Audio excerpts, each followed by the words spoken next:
Hello there, we are back. It's still your host, Prophetess Rose Mokoena.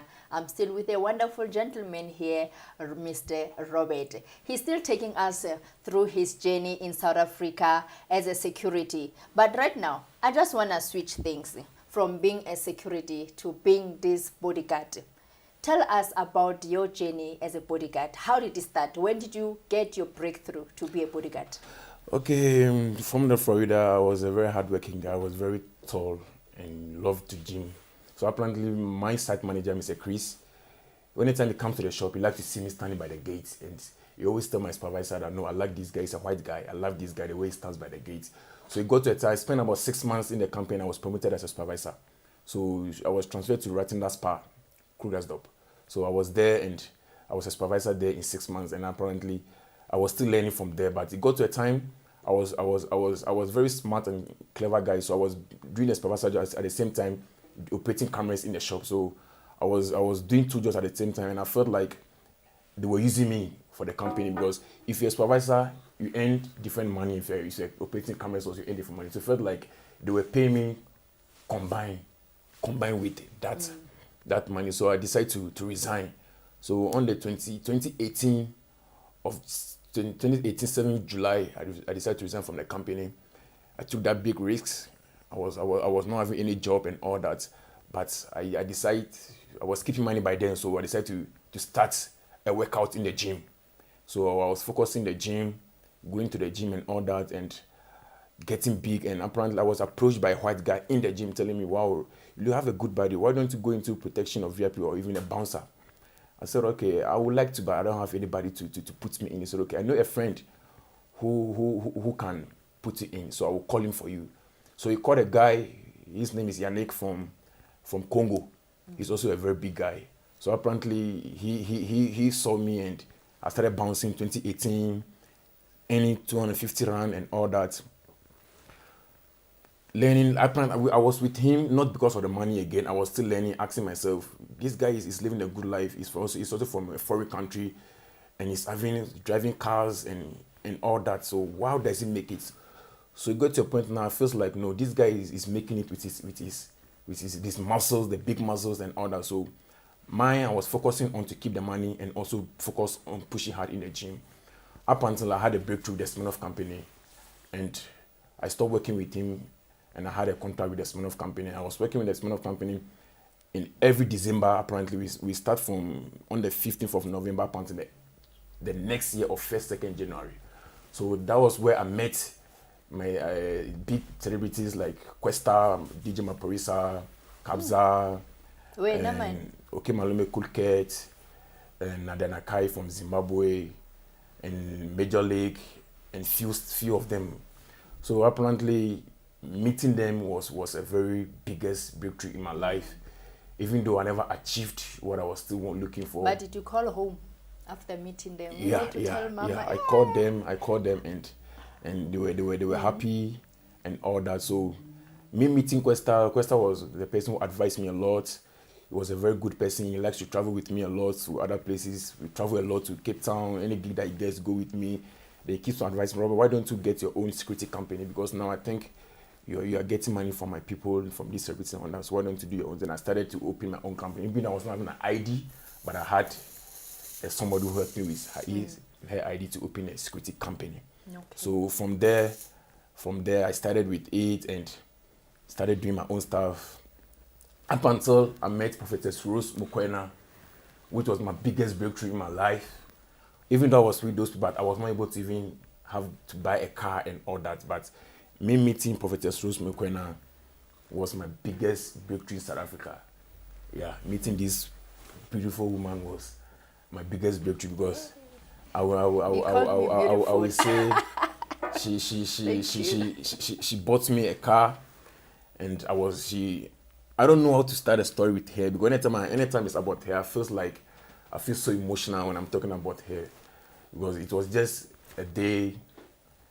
A friend of mine calls me, now Robert, I want to help you to bodyguard one prophetess. So I was thinking like a joke.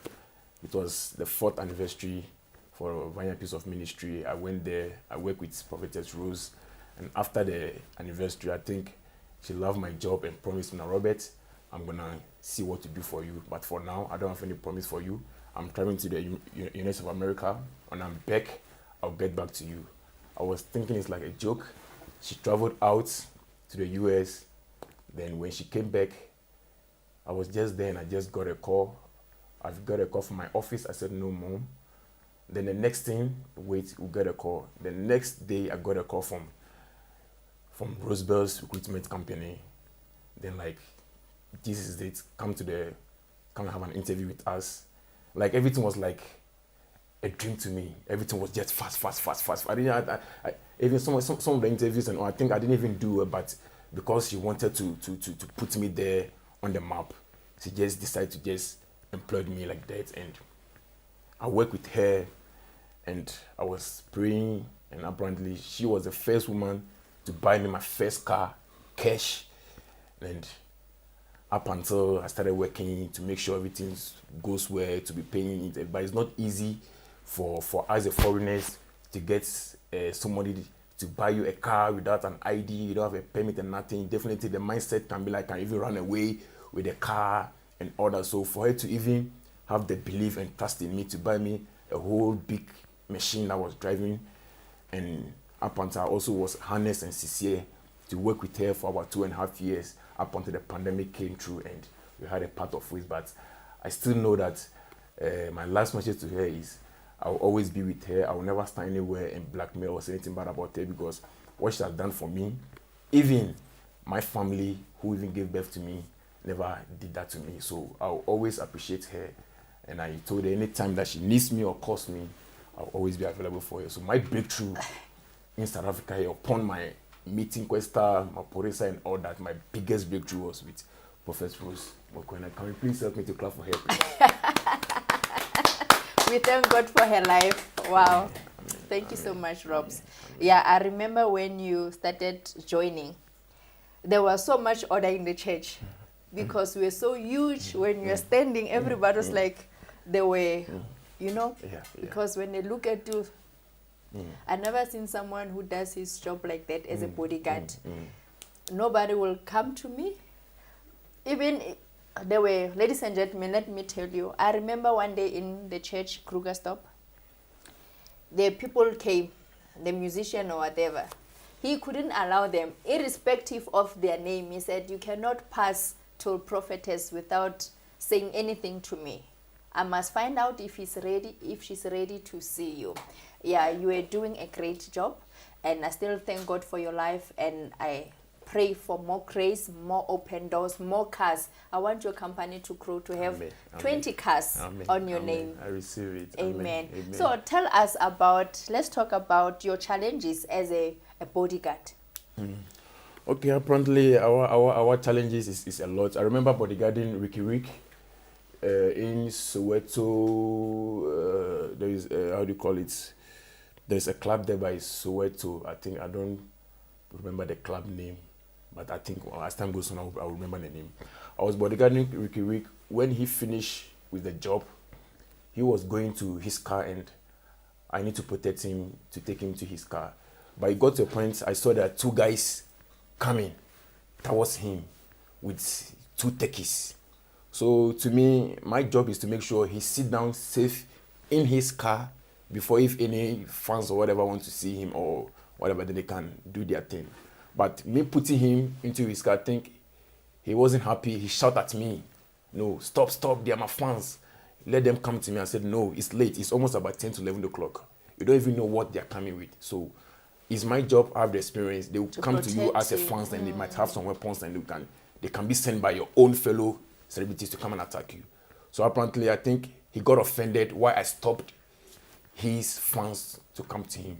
So I explained to him later on, and later I think we had a small conversation with that, and apparently I think we were not able to solve it at that particular moment because he thought I'm chasing away his fans. Yeah. I said that I think my next challenge is we're doing escorts. We're escorting one lady who is a lawyer to a funeral. Then apparently while we were going, she was driving a Maserati. So her car was faster than ours. So we were trying to push her to reach to the Maserati. Then I think we had a breakdown Shoo. with our car. Hey, That was one of the biggest challenges. I almost said that woman is wicked. Yeah, She was knows she's driving Maserati and we had a breakdown with our car. We were driving the Audi and we had a breakdown with she our must car. have mercy. Yeah, so, and the time was also going. And we need to... Now you are pushing your Toyota. You You had see, a breakdown. We had a breakdown. So apparently it was a little bit hell. But we were able to go about it. But I'm aside not that, yeah, that was the biggest one. Jesus, yeah. Those are the challenges. Yeah. Can we take a break? Not a We'll problem. come back shortly. Thank you. Thank you so much. Ladies and gentlemen, we'll see you shortly.